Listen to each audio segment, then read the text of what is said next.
c'est le don de soi, de son temps, de sa capacité, de son imagination, de sa production pour mettre en exergue les autres et faire en sorte qu'ils soient les plus beaux sur l'affiche. Nos jeunes, lorsqu'ils se rencontrent, bien souvent s'expriment en anglais. Pour autant, ils ont en partage la langue française.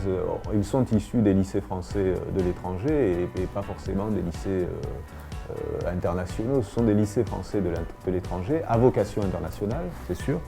Mais le français, c'est effectivement notre langue commune. En l'occurrence, sur ces Jeux internationaux de la jeunesse, il va y avoir pas mal de participants qui arrivent de France métropolitaine. Et eux, dans l'Hexagone, parlent le français. L'anglais, c'est une discipline scolaire, c'est pas forcément la langue qu'ils peuvent utiliser tous les jours, comme c'est le cas pour nos élèves. Donc je pense que derrière cette manifestation-là, le terreau linguistique sera le français. Le fil conducteur, là aussi, c'est la langue française. C'est le trait d'union entre tous ces participants, entre toutes ces délégations venues de la planète tout entière, y compris de France.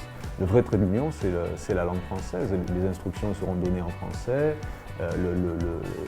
Tout va tourner autour de la langue française, même si au fond la compétition a un caractère plutôt sportif. Les Jeux Olympiques, bon, ça se fait beaucoup en anglais, etc. L'une des langues olympiques, c'est le français, comme l'une des langues de la diplomatie internationale, c'est le français. Je crois que là, on a tous les éléments réunis pour que effectivement le français vienne cimenter toutes les relations qui auront lieu pendant la durée de cette compétition.